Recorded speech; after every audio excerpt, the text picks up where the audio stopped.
what's up, guys? Welcome back to another episode of the Tactical Baby Gear Podcast. I have a very interesting guest with me today. This is Jonathan, aka JD, from NUNA. And before I get into that, let's tell this dad joke. I don't want to skip this joke. I wrote a book about birds once. My publisher said it flew off the shelves. Nice. Well, I almost got it in the lens. What's up, man? How are you? I'm good. Awesome. Doing well. Yeah. Yeah. I'm glad to have you here. So if you guys have, follow the YouTube channel or any of the things we've done, I did a couple of videos about NUNA strollers. The first one was about a year ago, and then I did a 6-month review of my experience with the stroller, using it with the new baby and all those kinds of things. And I had, up until today or yesterday, really had like zero affiliation with NUNA at all. Right. And through a weird series of events and a couple emails back and forth, you're like, yeah, I'm going to come down. And now you're here. Yeah. And then, so we're talking, I'm like, it'd be really cool if you did the podcast, because what we were talking about was so interesting and so fascinating. Right. I was like, we have to share this with everybody. Mm-hmm. Thankfully, I love your products, and I think that comes through in the videos. Yeah, I did a rerun watch on your, I think at the Demi Grow last night, and I was like, hey, there's that sticker was on the box too. I was talking about the tab rip. Yeah. And there it was. The stop sticker. Yeah. Like, hey, before you do this, let's get into that, because there's a lot of, even in my video, I wasn't throwing you guys under the bus, but I felt like I mentioned a few things I think maybe were missed opportunities, but it really evolves around the education, which is like the most important part of any, not just NUNA stroller or car seats, but any car seat system or anything really in the baby world. You really need to make sure you're educated on what you're using, how you're using it, especially if it's something related to safety. Yeah, and honestly, as brands, I mean, I think everybody has blind spots, right? And so it's the value of somebody like you who's going to pull the box out and say, I'm going to take you from A to Z of this whole experience. And I'm going to just feel this out. I'm going to, as I think along with it as to how I would want this a little bit different, or some of the concerns I might have, or maybe I'm a little bit confused at how this is working as a dad who's actually diving into the box with a new pricey product, right? At the end of the day, you want to feel really confident about the purchase you made. At the same time, you feel really, really strong about the quality that you just purchased, if in fact you're buying premium. So, right.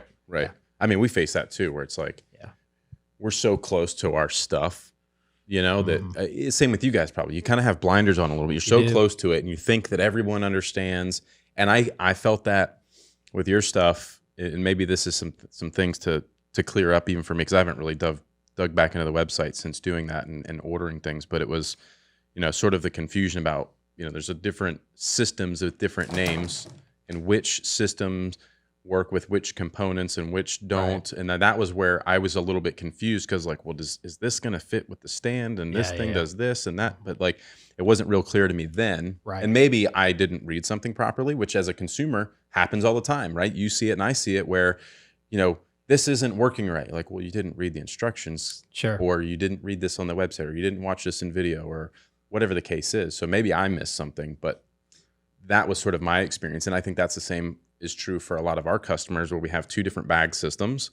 One of them really is heavily like Molly webbing compatible with all the pouches and accessories. That's right. And that's like our Daypack 3.0 and the Deuce 2.0, and it's very military, tactical, Molly webbing and all this stuff. And then you've got the mod system, which is a modular system, but it's all really with Velcro. And we have a bag that has this Velcro panel on the front, and then we have 7 different panels, so you completely change the look and feel of this bag and the way it functions and all the things that it does by swapping out this $30 panel instead of buying a whole nother backpack. And we've tried really hard to like portray that on the website, educate people. You can swap out this panel, do all these things. And the people that understand it and get it and buy it love it. But then there's another section of people who are like, wait, this does what? I don't understand. And it's like, all right, how do we re-educate people? How do we talk about this? How do we show this? How do we, and especially when you got people's attention for like 2.5 seconds, everyone just like is blasting through information. So you're like, okay, let's dial this back. Let's like try to rethink about it. Let's ask questions to consumers. How, like, what are we missing?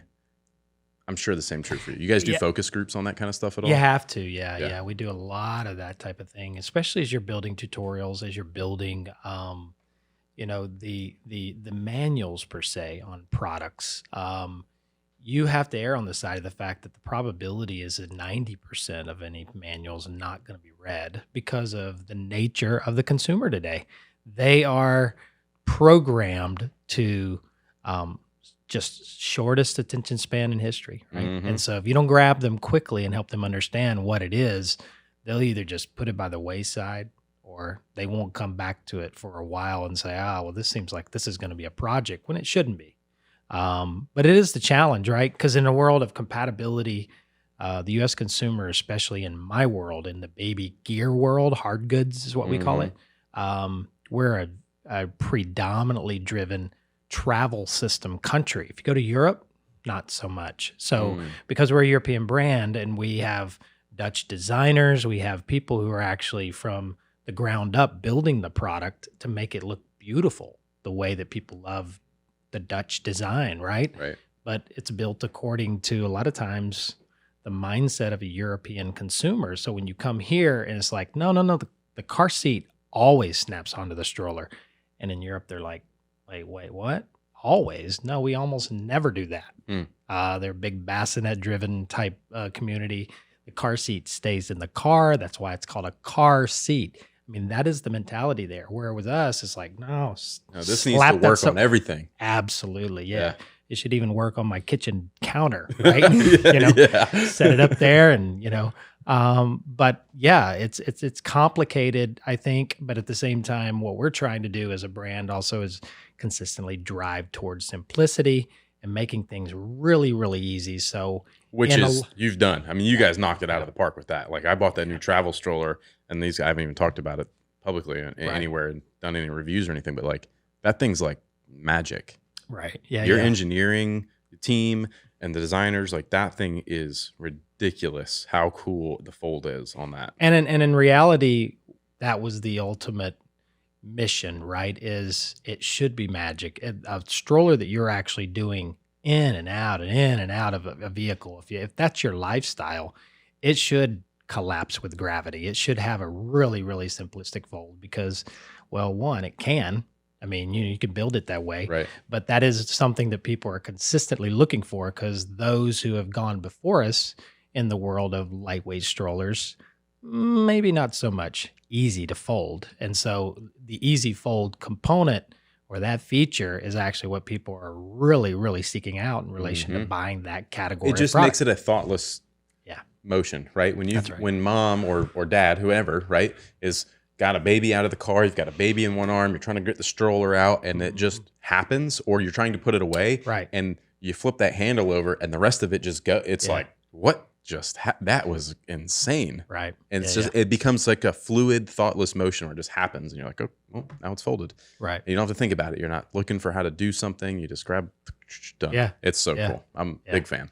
Absolutely. It pushes great. There's a lot of other engineering components that go into that type of stuff. Speaking of pushing great, I'm trying to figure out how to ask this question, but like, what are some of the things as a company, as a brand, and I'm not trying to make this a NUNA commercial, so bear with me, guys. I'm just trying to get inside of his head and how they think about things. Yeah, I'm okay with that too. But as you guys think about how things push and stroller tipping, like let's talk about what are things that parents in the market for a stroller should be looking at, thinking about in a stroller. And we'll get into car seats as a whole other topic, and we'll get into the science behind car seats, crash testing. We'll get into maybe the history of car seats, how they've evolved. I want to get into all that stuff. Yeah. But let's start with the stroller itself, since we're already talking strollers.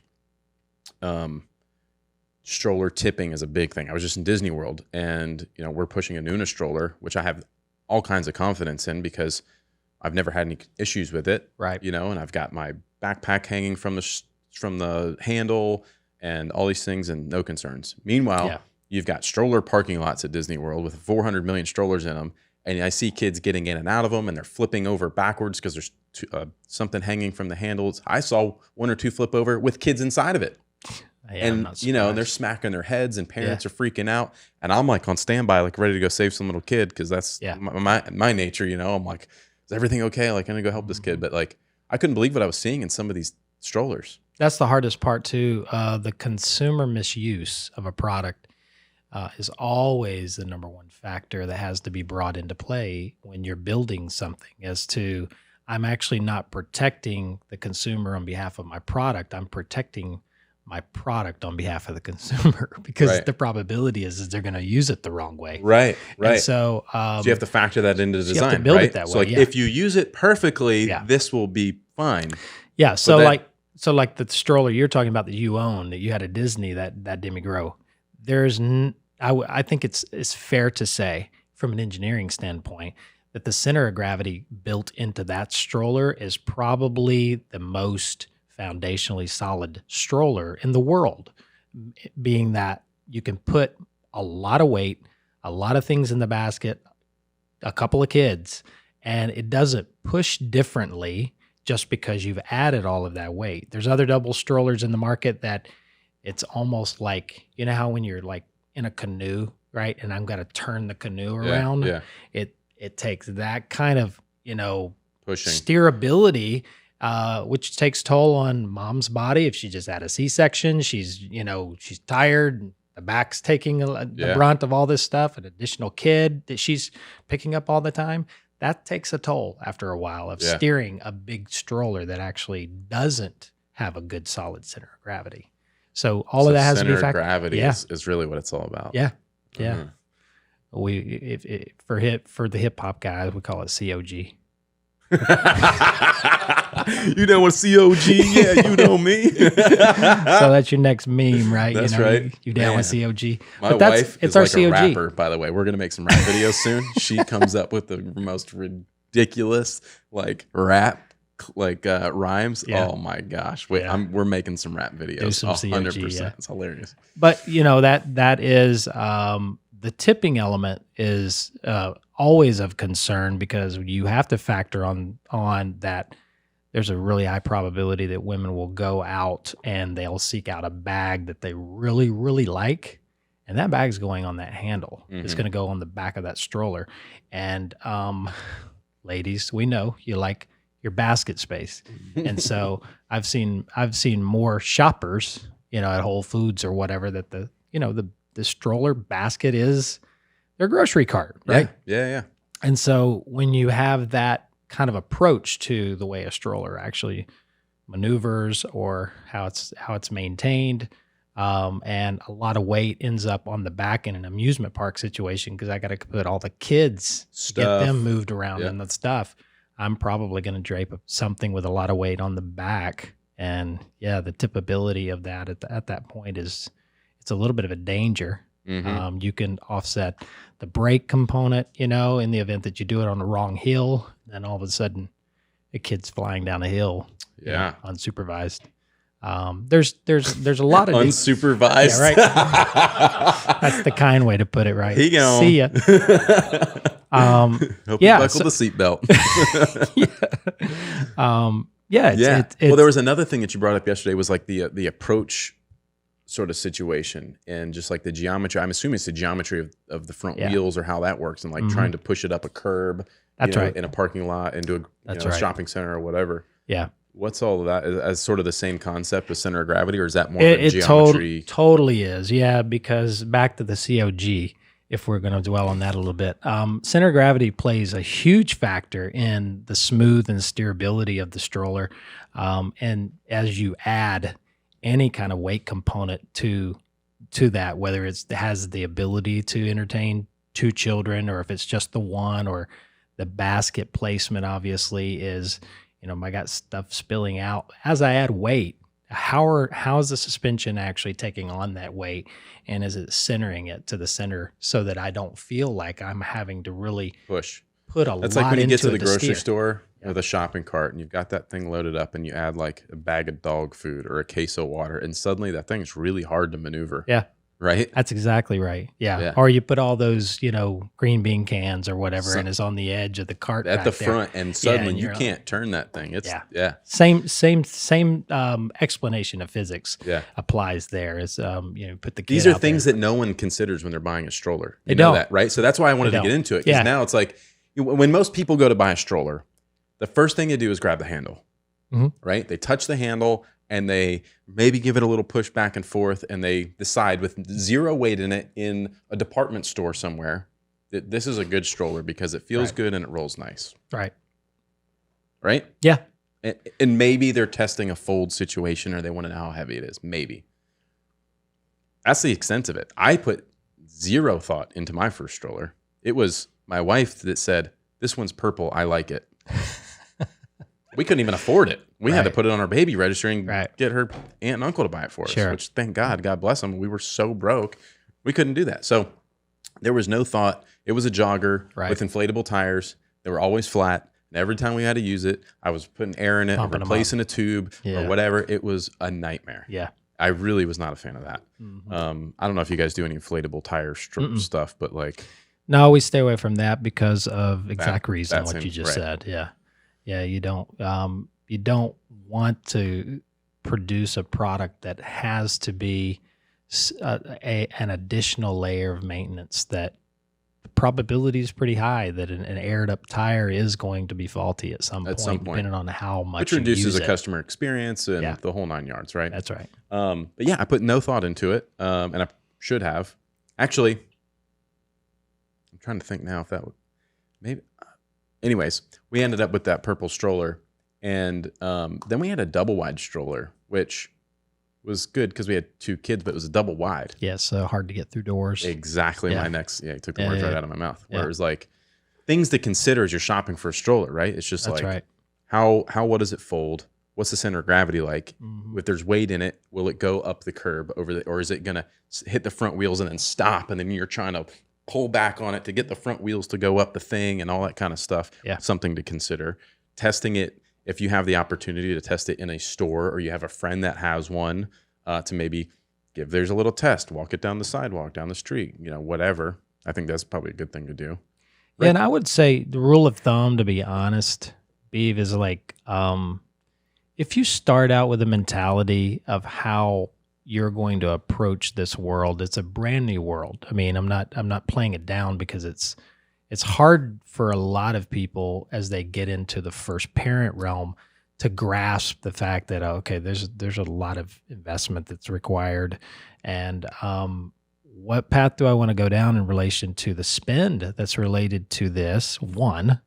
And do I think that having a conversation about how many children we want, or my uncertainty of that subject should factor in. So I always tell when I'll a lot of times I love, just for the sake of my own benefit, I'll go into department stores. I go where my brand is being sold, and I'll stand and watch. Right. And I'm a nerd like that. So I will watch the interaction of what's happening and really listen to the questions that are being asked. And it's unbelievable how many people are making $1,000 purchases based on only one thing.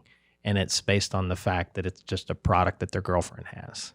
And so, But it was a recommendation probably, right? A referral. Like their friend has it, their friend loves it. Yeah, I trust my friend and their opinions, so I'm going to buy it too. That's right. Yeah.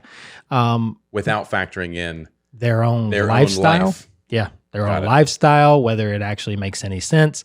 The fact that they're buying, this will entertain 2 children. And I'm thinking, so are you having twins? A lot of times I like to get into those conversations just to make people think a little bit. So are you having twins? No, this is just our first. And then you're like, so you're already planning for the second? Oh, no. I want to have the first. And I'm like, why are you buying for 2 then? Right. So thinking down the path of as you buy, well, it can entertain 2. Do you think maybe by the time you have the next child, which you have no idea how you're going to think about that and how long you want to wait for that, you might want a different stroller then? So it's most people don't hang on to a lot of baby products for that long. I mean, I think they have the intention of doing, like, they do. That's how they justify the purchase, right? We're going to use this later. Yeah, doesn't happen. If they're spending more than they think they should, or they need to justify it to their husband or wife or whatever it is, like, oh, well, we can use it when we have more kids or whatever. I have another question around that too. We'll get to in a few minutes, but that's all really good stuff that I think will bring some value to everyone listening, is like things to look for and look at when making these purchases that a lot of people just aren't thinking about, and the practicality. Will it fit in your car when it's folded? Does it fit through the doorway? Is it easy to get in and out of X, Y, or Z? Are you going to have multiple kids? Like, what's your lifestyle? Does it fit your lifestyle and your needs? Yeah, and we're not foolish enough as brands to believe that the social element doesn't come into play, right? As you buy things, if a woman wants a Gucci purse, she's getting a Gucci purse. She getting one. They may have to remortgage the house. That's right. But she's getting her Gucci purse. So if she's getting her Gucci purse, she wants that for a very strong emotional reason. Doesn't always relate to quality. She just assumes that brand is tied to quality. But a lot of it is obviously a social element. 100%. I think we would all agree on that. And I think all you ladies out there too are watching, you would agree with that. What I would say is the social element of buying baby stuff is super strong. We've never seen the escalation of popularity of the way social media is today plays into just the social elements of life. It all translates over here as well. Because the first time you have a baby, it's the most emotional chapter of your life by far. A lot of fear and a lot of uncertainty, a lot of excitement, a lot of learning, a lot of hormones, trial and error, right? Yeah. And so I think what happens is, even as dads, I'm a dad of four boys, 20, 18, almost 16 and 14. And that's been a long time ago since we were in that chapter, but I still remember, there's an element of it of, here's what I want to push. Here's what I want to be seen pushing around. It's the difference of a BMW or a Toyota. Sure. Yeah. It's the same thing. Emotional component for sure. 100%. Cool. So going back to how it was many chapters ago that you were pushing strollers and car seats, all that stuff. Can you take me through a little bit of a history lesson on car seats and like sort of where they've come from, how they've evolved, what the testing is like? Like, let's get into the science of the car seat. Yeah. So it's if we think back to when we were kids, right? I think there's always somehow I haven't figured out how in the world how everybody in the South had the same station wagon, but it seems like we all have the same station wagon, right? But we had that station wagon where you were like, it faced the back of the car. That's right. And so when people would pull up to the stop sign behind you, you'd be making faces or whatever. Yeah. So we had that station wagon. I can tell you that I never utilized a seatbelt until the age of probably 15. Never. You're probably jumping over the seat. I know I was. Never. I knew that there were these straps in there, but I had no idea what they were for. This is just a waist lap belt. Yeah, because in the 80s, late 70s, early 80s, we didn't really, no one cared. I mean, I think that's the safe to say, but fair term to give it is the awareness of like, well, you shouldn't be bouncing around in a car while it's going 85 miles an hour. Well, I don't think anybody drove that fast back then. Those station wagons. 65. Yeah, 65. But what's happened over time is the awareness of just the physics. Obviously, as automobiles have become more high tech and more aerodynamic and faster and cooler, and a lot more cars on the road, right? Then you're increasing the risk, and the world's made up of lawyers, and the world's made up of insurance companies run by those lawyers, right? So in the end, you have to come up with a good system. And so, over time, it's required for there to be more intentionality about how you're approaching the safety element and all the things that actually go into that.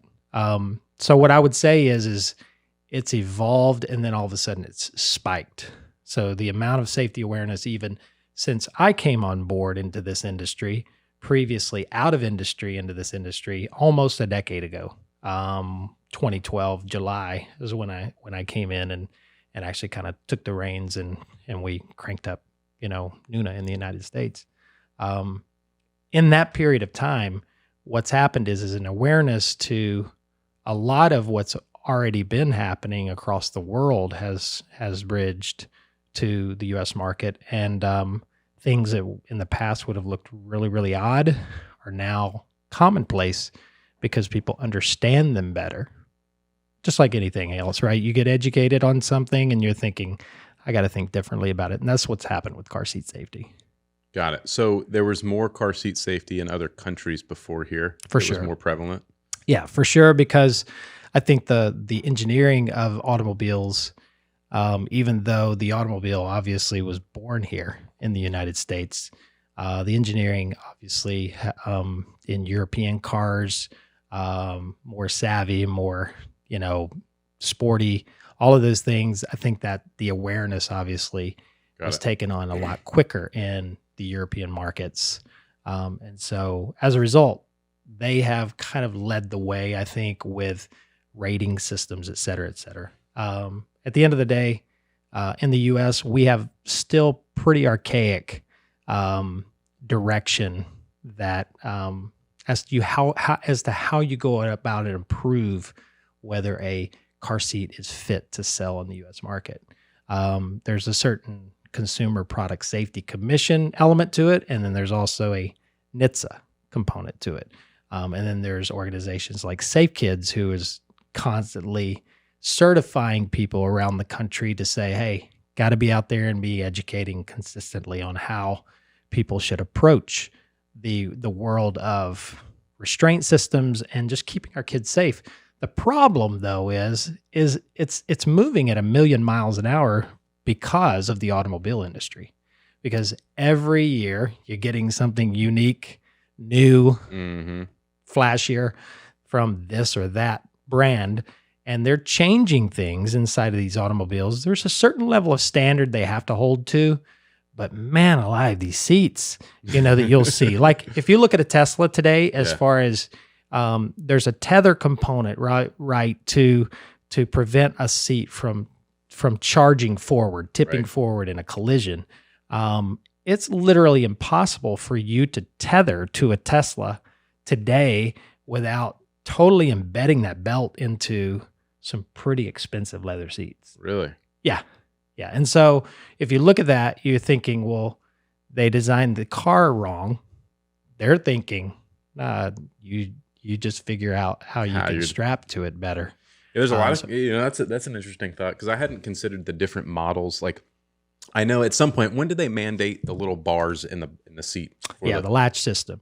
When did they do that? That was 02, I believe. Yeah. Yeah. So everything before 02 would have you'd have to use a seat belt to attach the seat. Belt. Yeah. So from 02 on, it was mandated to have that at least in the back seat. That's right. And not all third rows have that. That's right. Yeah. Second row is mandated having a latch system. And so it's an anchor system ultimately that you plug into and you belt to. And that's like a standard width, dimension, everything. So, because like your car seat base, for example, clips into those. Yes. That's a predetermined width on where those things are going to go. So every car has to fit that dimension, right? It's 14 inches, distance whatever wise, it is. Yeah. So it. Yeah, and the amazing thing about getting ours into the U.S. Market was we were really the first. And to my knowledge, there's others, certainly in the infant space, we're still the only one that actually uses what they call a rigid latch, which is literally it's a steel piece that's connected to the steel reinforcement in the base. Mm-hmm. So it's rock solid. Yeah. So you're clicking in, we tout a 3-second install. If it takes you longer than that, you're just doing something wrong, because it really is that It's really easy. Cool. Yeah. Even with the leg, what do you call it? The load leg? Yeah, load leg, yeah. Yeah, and that is another component too, as I was mentioning earlier. You bring new innovation to a world that doesn't understand yet. Once they actually realize what that's for, it becomes the no-brainer. It's like, well, why wouldn't I use that? We're trying to, the more we educate on that system, the more people understand that it is kind of taking the old way we did things, and you're just thinking smarter about it. Because if you go back to high school physics, right, for every action there's a what? Equal and opposite reaction. Yeah. So we're dealing, when we put a load leg on the floor in a frontal collision or any collision, which is the highest probability of any collision in a vehicle, it's not side impact. Okay, as much as people want to actually market around that, do we crash for side impact? Of course. Most common collision in the United States of America is the direction the vehicle's going. Okay, so if you're sliding on ice and you go through the stop sign and you bend that sucker over, it's the direction you were going.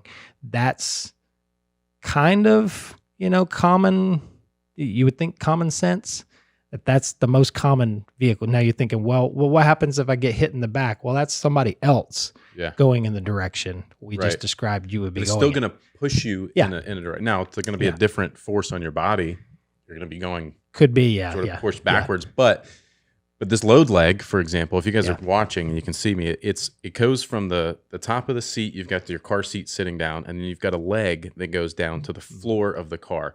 And what that's going to do is stabilize that seat from moving, right? It's almost like the tether on a forward-facing seat, so it can't flip forward. That's going to help keep that car seat that's facing backwards from tipping down. And how I describe it is how it really plays out for the baby is while they're minding their own business, faced in the opposite direction of you because they're obviously rear-facing. That all that energy in a collision while mom or dad is eating an airbag, sorry, mom or dad, while you're chewing on an airbag, that baby realistically has no idea that anything just happened because the action, not the reaction, is what we're dealing with, because that energy that's going forward and mom's going like this, baby is actually being pulled down into the shell more, even deeper to protect them, because that energy that's pointed at the baby goes directly toward that base, down through that leg and into the floor and dissipates. And it's a beauty of physics, to be honest. So we're not dealing with, as much as sorry to say this, there's a lot of brands who have built products to deal with what we call rebound. You've heard that terminology before, right? Where you think, well, the car seat's going to go this way and then it's going to rebound into the seat. Well, we've killed the ability to rebound with a load leg because all that energy doesn't go down so that it doesn't have to come back up. Now, what I will tell you, and this is factual information, there is actually zero data whatsoever built around the theory that a rebound has ever injured anyone ever. So there just doesn't exist. There's almost no data. like a marketing tactic buzzword. Yeah. Fear-based. Yeah. And if you look at our we have new products and we've built a rebound panel, if you will, something that actually really enables us to cinch that install easier to the seat. But we're not calling it a rebound bar or anything like that necessarily plays into that, simply because there's no data. Yeah. There's no data.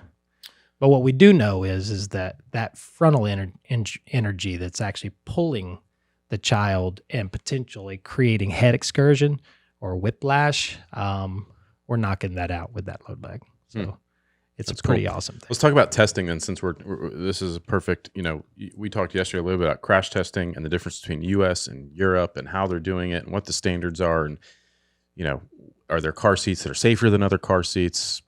All that kind of stuff. Like, lead me down that. Yeah. So on the safety thing, I always tell everyone being certified is an important thing in understanding car seats as a whole, vehicles as a whole, how this whole thing operates in the U.S. Most people want to run to consumer reporting agencies and see if there's who's the safest. At the end of the day, and I told you this, the safest car seat is the one you install correctly every single time in your vehicle. The error in installation is astronomical as to how people are putting in the product into their cars, or they may have let's just say they got a minivan situation, but I got to go pick up some lumber at Home Depot, right? And so they'll pull the seats out of that. What do you got to do now? You got to reinstall that seat. And so the probability is your reinstallation is going to be not good.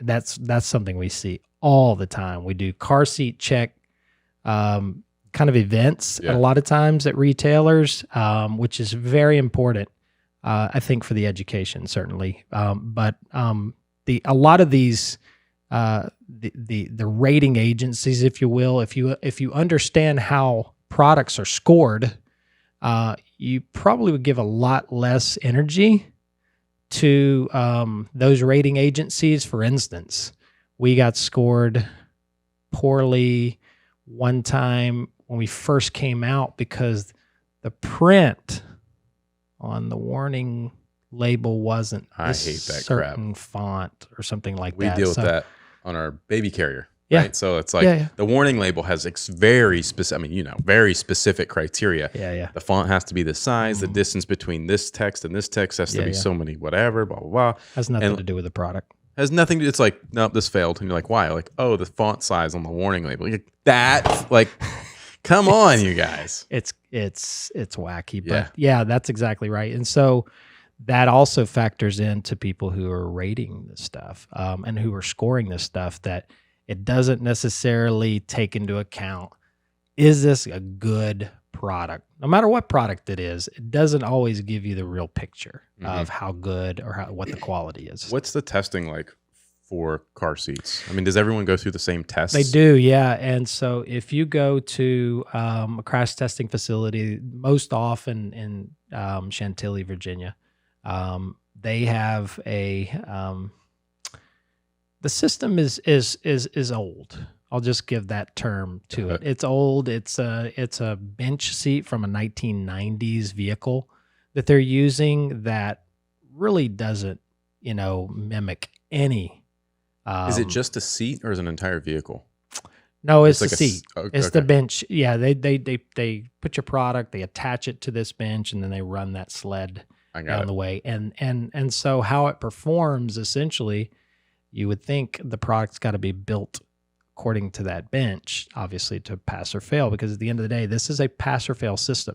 So anybody who says, well, theirs is safer than yours and vice versa, whatever, we don't have that system. We wouldn't even have the ability to, unless you have your own facilities to crash test it and you were willing to actually disseminate that information, no one would know, because it's a pass or fail system. That's it. It's a 1 or a 0. That's right. Got it. And their products, unfortunately, so anybody that passes that test is considered safe? Well, it's considered acceptable to the U.S. market. Now, how they grade, how NHTSA or one of the governing agencies grades something, I don't think they go down that path. It's just simply pass or fail. So the way something... Based on some criteria. Yeah. And so you also have to take into account how that product is going to interface with your own vehicle.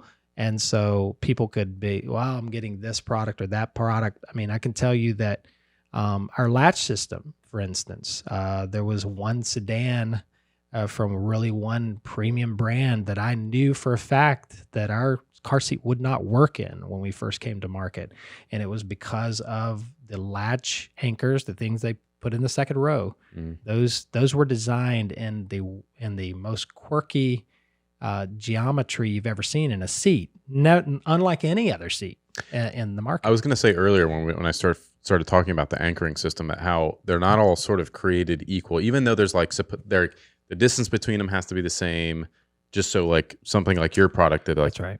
fits directly into it. But they're not all easy to get. They're not all accessible. That's right. There's some that you have to flip a cap open and get to. There's some that are very accessible. They're just like right there in between the bottom cushion and the backrest, and they're plain as day. Like click it in, you're done. Like my truck, the same way. It's like very easy. And others you're searching for, digging for it, awkward geometry, won't clip in. And if you compare, let's say, a Range Rover to an Escalade to a Explorer, the depth of those could be varying somewhat substantial, depending upon the density of the seat, and how much area you have to get under the fold of that seat, to access those pieces. It's a different. Yeah, I remember now. My wife's last car, 4Runner, I think. Yeah. Where they were, and this was I don't remember what car seat it was, but it was a forward-facing seat for my middle child. and it had like a lap belt, you know, that like clipped into those, and you had to cinch it down, which is I could I could really see how install error on something like that, where it's loose, it's not tight, maybe it didn't get latched very well because it's like 2.5 inches deep into the seat, and you're feeling with your finger, and you're like, I think it's latched. Yeah. And then unlatching, it's a real nightmare because there's like a little metal tab, and you're trying to do it, and you're like pissed off, and you're like cutting this belt.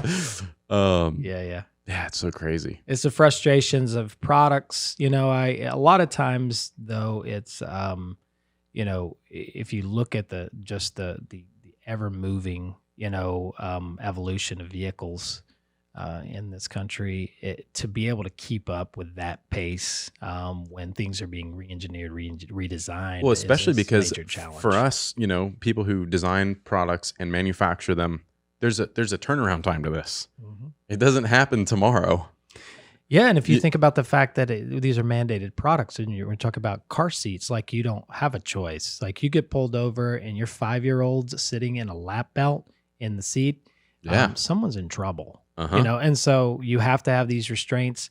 And if you're talking about going home from the hospital, most states now won't let you out the door unless that infant is restrained inside the hospital, and then you can go click it in. Our hospital will check it. They'll like, do you have your car seat? Okay, put the baby in it, and they'll check it before they let you like leave the front door for sure. But so that's another thing though. Like a lot of parents don't even go through the exercise of using that product before the baby goes in it. They're like, some people, I've heard stories of like, forget to even bring the car seat. They're like, the water broke, you know, and they rush to the hospital, and it's time to go home, and they're like, oh shit, I don't have the car seat. Yep. You know what I mean? So it's like, I think for a lot of people expecting, like in those weeks leading up, like get the car seat in the car and have it in there, use it, be familiar with it, know how it clips in and out, and where's all the releases, and how does it install in the vehicle, double check all that stuff.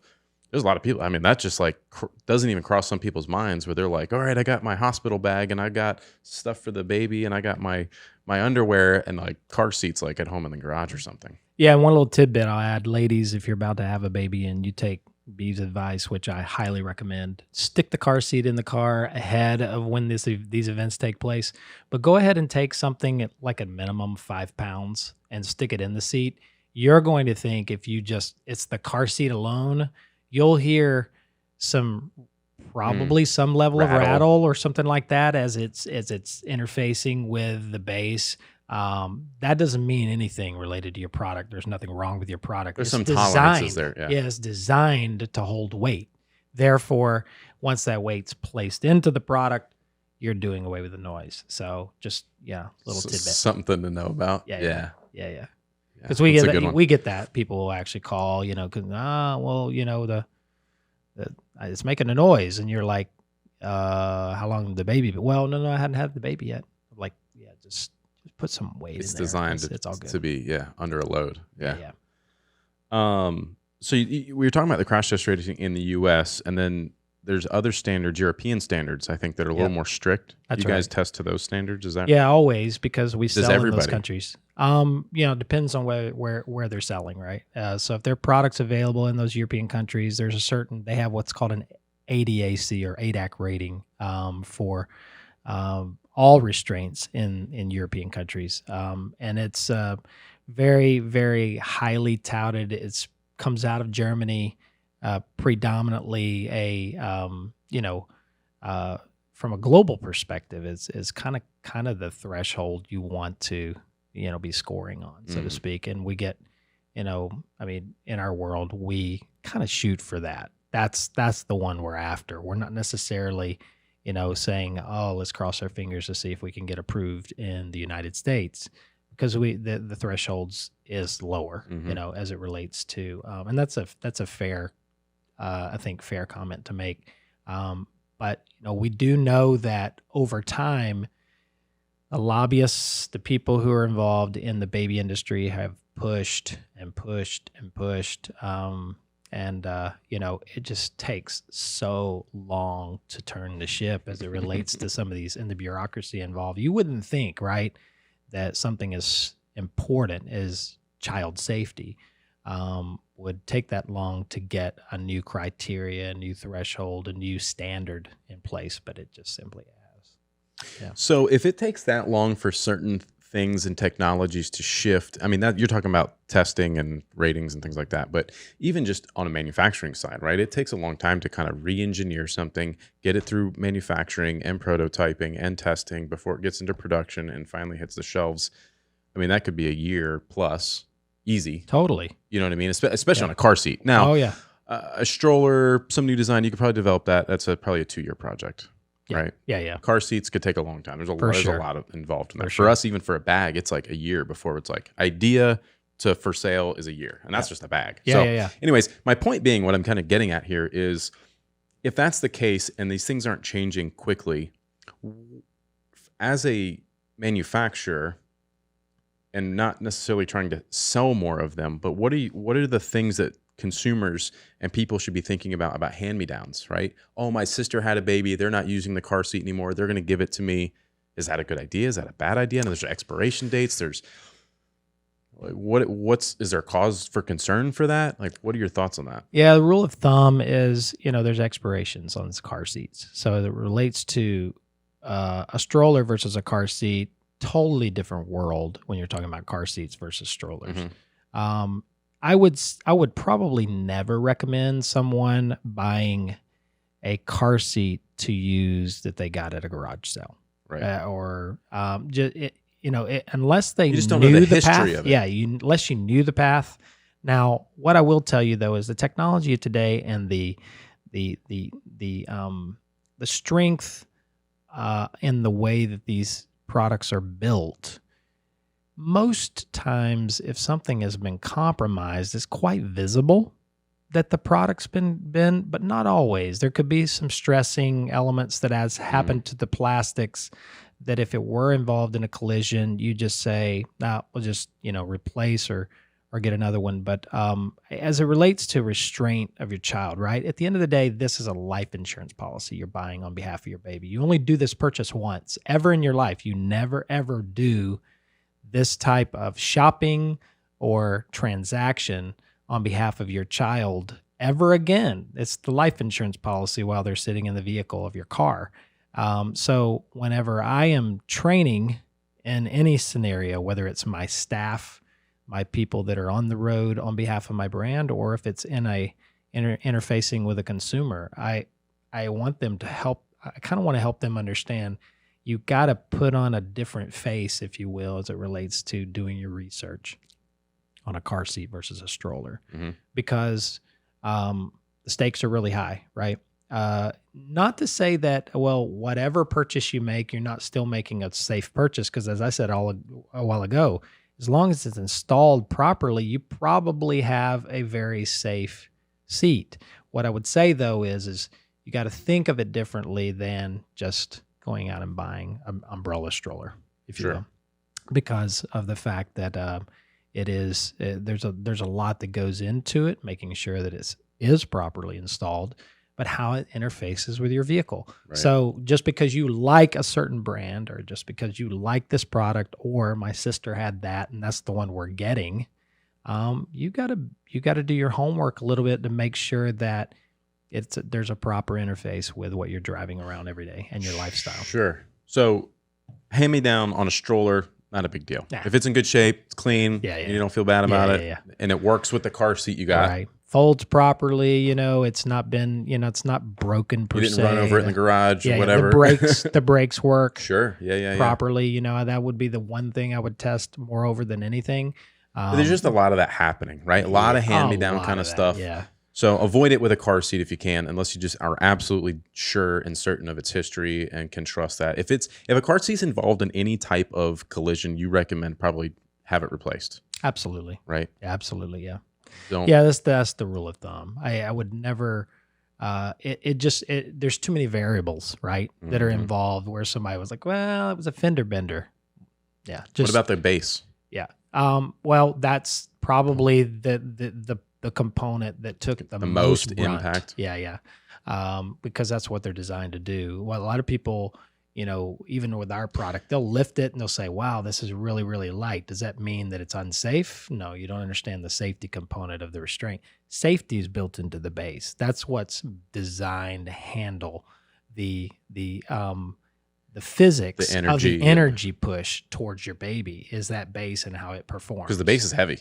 Yeah. Your base is heavy. Yeah. It is. It's not light. And they're designed to be. Yeah. So that they're So that's interesting. I didn't realize taking that. I thought the introduction of a base, and maybe this has evolved, I thought the introduction of a base was just for convenience. Because remember back in the day, you didn't have bases. Right. You stuck the car seat in the seat and you strapped a belted seatbelt over it Yeah. and you pulled it tight and you called it good. Yeah.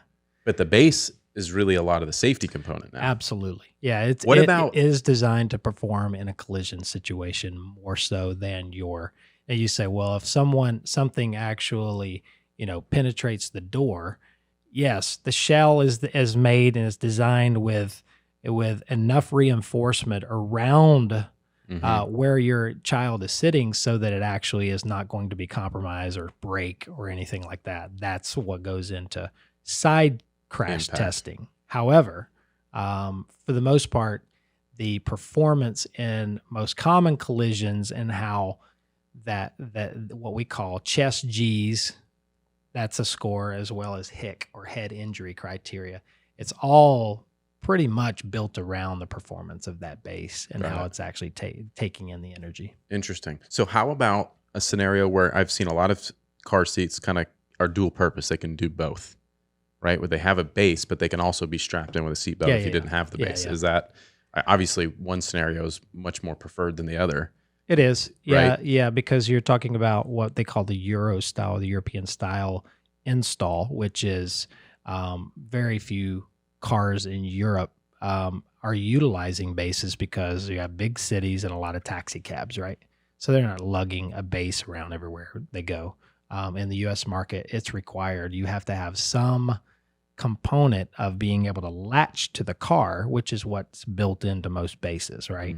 Once the latch system came into play. The European system was basically putting a shoulder belt behind the seat, lap belt across the lap of where the child's sitting, so that it's kind of affixed in multiple points in the event that a collision. It still performs. Yeah. It still performs well, but for the most part, the base and the engineering around that base is what's most highly recommended. How the car seat should be used from most vantage points, because you're not getting a lot of times in a city scenario, you're not getting up to high speeds, right? It's very urban. It's very 25 miles an hour. Yeah. Stoplight to stoplight. Whereas, if you're getting in unless you're in the car with me and Travis, but we were just up in New York and Connecticut. Oh my gosh. We're talking to a couple guys who spent a lot of time in cars, race cars, going fast, doing stuff on boats, whatever. We were both so car sick once we got out of this Uber. That's a whole nother thing. Hold on one second. So we got out of this Uber at the airport and we were both like ready to vomit. Which everywhere. Airport? We were at Newark? LaGuardia. Oh, LaGuardia. Right? Yeah, LaGuardia. Yeah. Coming from Connecticut into the city. It was crazy. Anyways, it was that guy was a maniac. Yeah. Sorry, that was a side tangent. But this is a good question because we've considered, all my kids want to do is go on an airplane and go to New York City. Like that's what every little kid wants to do. See it in movies, whatever. Sure. One of the things. Gotham, right? That's right. Batman. One of the things though, now that we have a baby, it's like, well, shit, do we really want to lug this car seat and get into taxis and Ubers and all this stuff? Or are we trying to rent cars? Like, how are we going to get this baby around?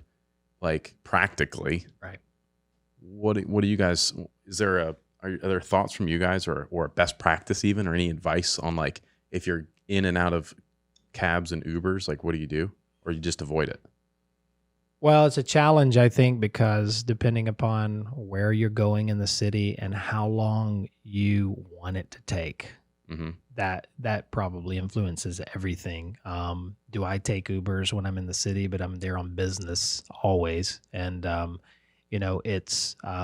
it's the easiest beyond 10 blocks. Sometimes I'll just walk. Yeah. Right.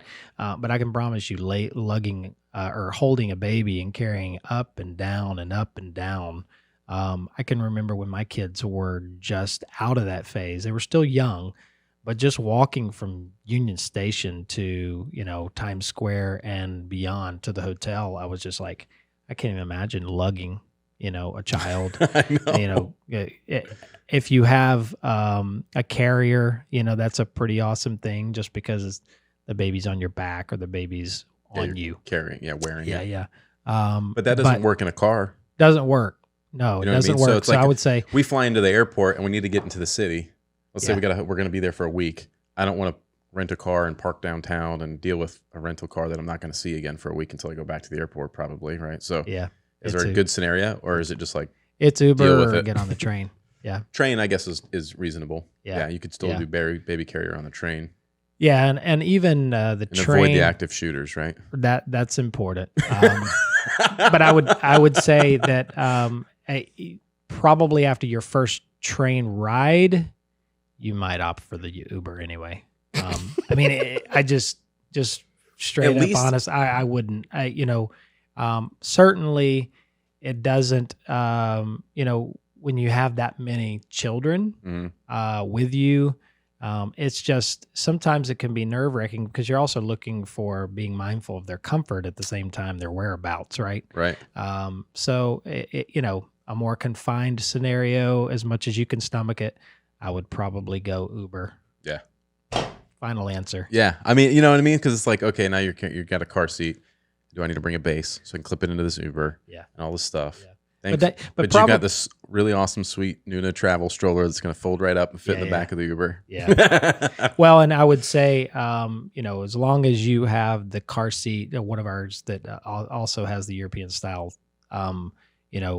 strap in from back and over the lap, which is we have built seats that don't have that and the ones that do. I have so the Euro style. The car seat. Yeah. Got it. So depending on if it's a Pippa or a Pippa Lite RX, the most recent one we've made, all of those have that style, but like a Pippa Lite and the Lite LX did not, because we were trying to design something above the more suburban lifestyle that actually did require a base in order to function. Is RX and LX and all that an acronym for anything?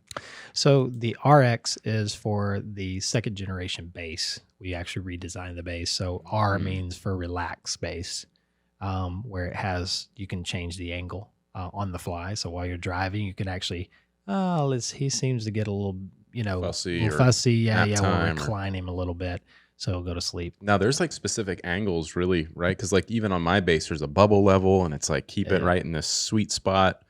I assume a lot of that is for safety. Is some of that for comfort too, or is there like a happy medium between the two? Or safety doesn't matter in this position; it's more for comfort. What's the bubble level situation? Yeah, primarily it's you're testing according to what's the proper angle for an infant, so that you don't want them, because the head is the heaviest part of their body when they're infants. You don't want them to be so upright that the head falls over onto the torso. Got it. So there's an angle that you test at to actually pass the test, and that's really where that angle is on the original Pippa base. And so you're also trying to get the head there's sort of behind the shoulders almost. correct, right? Correct. So that they so the restraints consistently kind of pulling them down into the shell. That's okay. Let's talk about that, because there's adjustable height seat belts. When Travis and I used to build race cars, right? You've got a shoulder harness for your seat belts. It's like there's regulations on it. You won't be, what was it, 2 inches or something below the shoulder? That's right. So because it's pulling you down. So yeah, if you go too far, it'll pull you down, compress your spine. That's right. And you don't want to be too high because you can move up. Yeah. So you want to be like, similar, like level with the shoulders or just below. Yeah. Right. Yep. And that's and a lot of people probably, as the kid gets older and that seatbelt is down in those first set of holes for the shoulder straps, they really need to be aware to like continue to move those up as the kid grows, or you get into a collision, you have spine damage potentially. Yeah, too. And that same thing goes for, babies grow really fast. Really fast. They're getting their Wheaties every morning, and so as they get longer, if you're not keeping up with that, then you're putting them in not just a compromised situation, but a really uncomfortable situation too. If that belt is just ends up way behind it's coming up over their shoulder and not just. Yeah. Same thing with the insert that you've bought that's so cute and fluffy, right out of the hospital. We say around 11 pounds. That thing's out of there. Well, for some people, 11 pounds happens like next week. I mean, like it literally happens really fast. An aftermarket insert or your infant No, insert? the infant insert that comes on the product. At 11 pounds, that thing needs to be out of there. Got it. Because it just at that the amount of mass the body now yours, actually. I don't know how everyone else's, but because I use your product, I'm familiar with it. There's two pieces to that. There's the head piece, and then there's like the body piece. That's right. We took the body piece out probably around. I had big fat babies, but that thing came out pretty quickly. Yeah.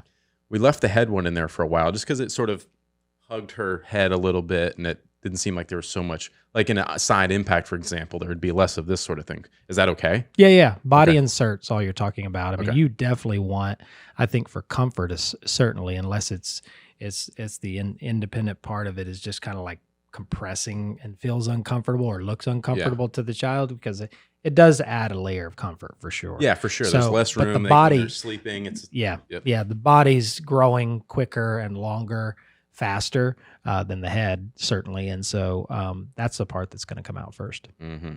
Cool. I'm glad we covered that. Anything else you want to hit on? Because I want to get into some other stuff.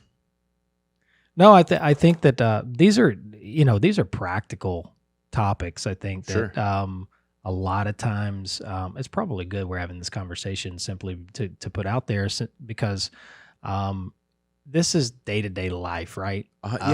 People don't think about. Well, it's sort of the mundane information that no one talks about. You just it's almost assumed that people know. Yeah.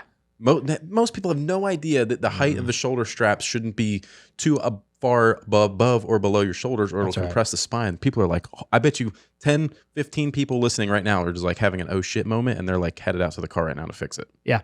100%. And they should be, because it is not only important that you're addressing these, because that's really the way the product was designed to function. You want to adjust to that, and it happens fast. I mean, in an infant scenario, that infant at best is going to last in that product for 10 months. And I know you may have spent $200, $300, $400 for that product, but it is what it is. It's babies grow fast.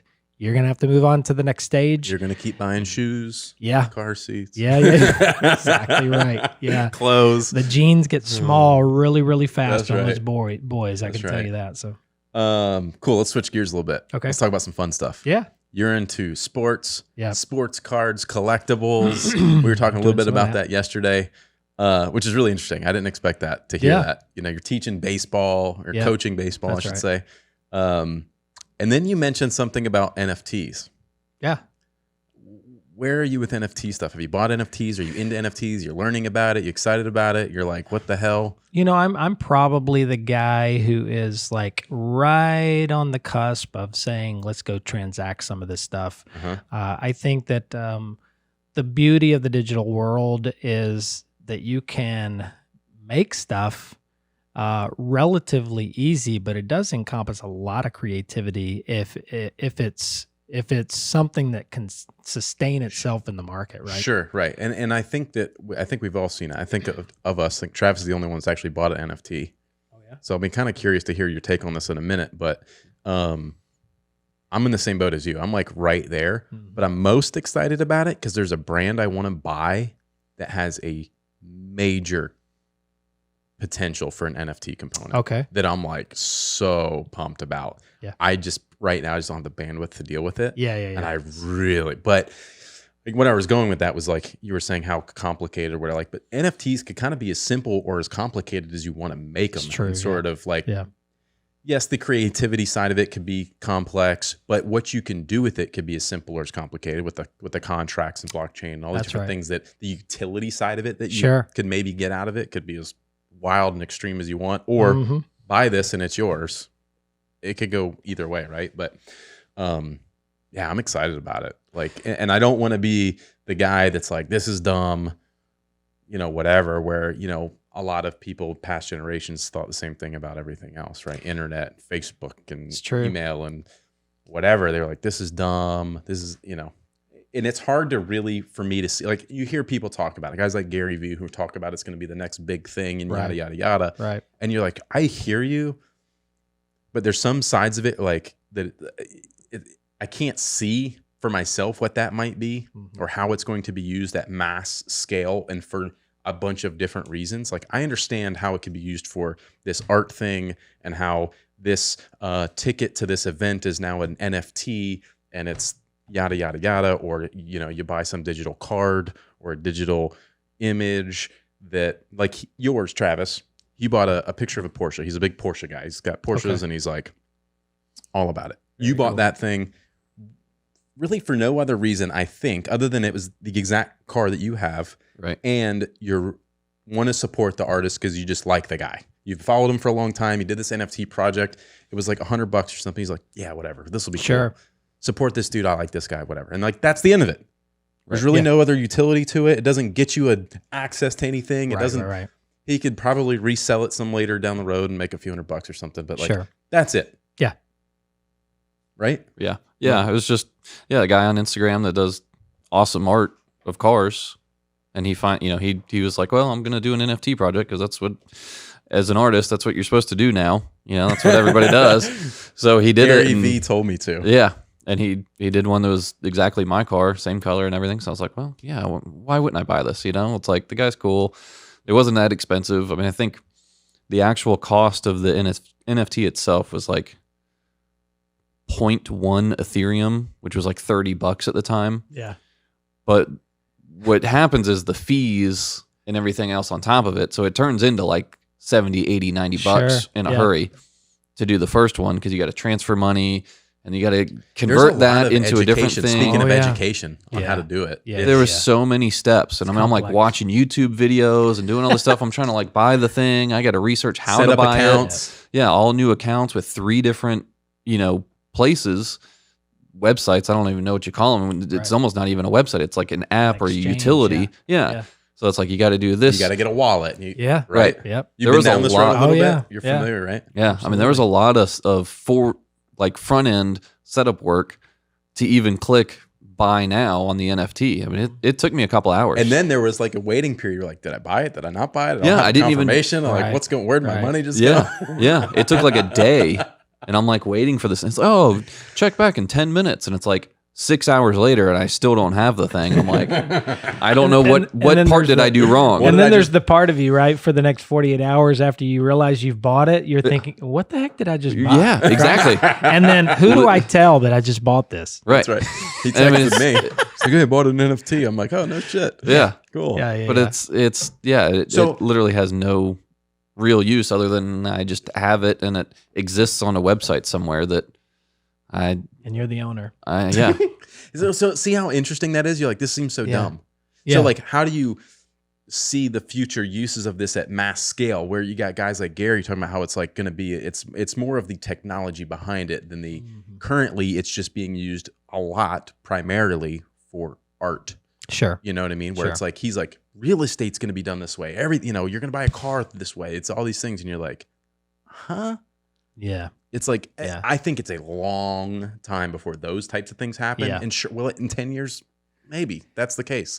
So I'm like, I'm trying to understand it now because I want to stay in front of the technology. I want to understand it. I don't want to be the old guy who's like asking my daughter how to use it or something because she gets it, in 5 years and I don't. So where are you at with this? So like, you're into collectible stuff. So I have to imagine you understand the component of like the collectible side of NFT stuff. Yep. I mean, to a degree, the fast moving world of people getting paid today that didn't get paid before. Like, who would have ever thought you would have, I could never imagine that a college football quarterback could make $1 million a year, but they are now. College. They're signing contracts because the NCAA allows it now. Okay. Whereas 3 years ago, didn't exist. So now all of a sudden you have a new market of customers, right? I can actually, if I think this kid's going to be solid pro, I want to sign him on, right? And so let's go ahead and make an NFT for him. So who's signing him? The like a agency, a sports agency. The agencies are, if you just want promotion, you can drive downtown Atlanta, Georgia. And I saw, I'm originally from Atlanta. I'm a Georgia Bulldog fan. So a national champion. No dog in that fight at all. Yeah. But I saw, here's my favorite college linebacker on a billboard for a law firm. Never before would that have happened. because he's getting paid to be on the billboard, right? Got it. That's not been available. So now all of a sudden, people who design new markets, which this is one, it's fascinating to me initially that something that feels really far-fetched could be a market, but we've already seen these NFTs be exchanged for millions of dollars. It's insane. But you could say the same thing about a baseball card. You could. Right? You could, yeah. Or a pair of sneakers. Like I'm into sneakers. Same thing. Right? And all they've done is they've replaced what could decay with what can't decay, right? So like if you own a Michael Jordan, his 1986 rookie, the one where he's skying above and he's about to dunk the basketball, if that's graded out as a PSA 10, you can buy that card today, eBay, wherever, between $300,000 and $600,000. Okay, so, but it all depends. It all depends on whether the corner of the cardboard is a little bit turned, or the ink down here next to that star is flecked off, right? And you're thinking, just minor it's worth $100,000, that little fleck. Yeah. Right? Yeah. So the decay component is now taken out of the equation with the NFT market. So I can make something, and as long as I make it rare, then it has a value. So you're talking about using that in the terms of these college kids now. Yes. Right? Yeah. So you can sign, there's many NFTs. You'd actually go out there there's a couple of sites that are actually signing on college kids, and to what degree they're getting money, I think it's kind of a future scenario. So you can buy futures on anything, right? As to what I think something's going to be worth in the future. And that's probably how they're signing on. What's a college kid care, right? He's just eating at the cafeteria every day and going to practice. And somebody says, I'm going to give you $1,000, but I'm going to make an NFT of this image of you. And okay. Maybe they get some royalty they get a few percents or what. Exactly. And then they just grow that off that. And once you have a collection of good players, then all of a sudden you're like, yeah, and we have a college NFT of that kid before he was an all-pro. Right. So that's like the rookie card, right? Yeah. And so I think you bought today for $50 that's now worth $500. That's right. $500,000. And in my world now, because I am in the business also now in collectibles, a kid can come in who's 7 years old and his dad buys him a pack of cards that was made 9 weeks ago, because that's the release really of this year's new cards or new rookies. It doesn't have to be 80 years old, this card. And he can open a card today, and because of the rarity that the companies are building around these cards, which they're making very unique with autographs and with pieces of their uniform actually pasted onto the card. No way. Yeah, and they'll make one of 3, and that one card he popped out of that pack that his dad just bought him a pack for $70 for his birthday is worth $20,000. And it was just made 9 weeks ago. Yeah. The card was. It's just because there's only so many that it's a supply and demand. Exactly right. Exactly right. Yeah. So it's a fascinating world, but it's kind of turned around in a really, because we're a heavily driven entertainment society, and sports has become such a dominating emotional drive for people, more so than you ever saw 20 years ago, 10 years ago even. So what other collectible stuff are you into? Cards, mostly sports stuff? Yeah, it's predominantly sports. I mean, we get into some of the trinkets and that the kids are really into. Toys, they call these things Funko Pops, and they'll be like of a Marvel character or something. Like they'll make a toy version of that particular character, and these kids come in and buy them like they're going out of style. I know, I see it with my kids. It's crazy. Where there's like random stuff that they see on some kid on YouTube playing with it, so like they have to have it. Have it. But I guess it's like the new form of TV commercials. When we were kids, we watched cartoons, right? And there was a commercial, some new toy that you had to have. Same thing, but it's like... Yeah, it's funny, though, because it is the digital age has created a different kid, if you will, because they are spending so much time on their phone. They're spending so much time absorbing information that actually lives out there in the entertainment world. They're not going out and necessarily... They're not playing on the swing set for sure. Yeah. They're just, it's a whole different world. Yeah. That they're engaged in. I see, one of my first like aha moments was with the NFT stuff was my kids were playing a game, Minecraft maybe, or Roblox, one of those. I don't know if you're familiar with that much at all, but like they're like, it's almost like The Sims. It's like the current Sims game where it's like these life sort of simulations, right? Where they're like, they're building houses and they're doing things and they're interacting with other kids, but then they're buying these skins and they're buying outfits and all this stuff with this digital currency and Robux, you know, that they're earning by playing the game more. So the more you play the game, the more money you can earn, then you can buy other digital things within the game. And I had this like, oh, so when you want to buy the Michael Jordan rookie card NFT that you can hang on the wall in your house in Roblox and show, and now everybody can see that you have this picture or you're wearing Jordans on your character in the game.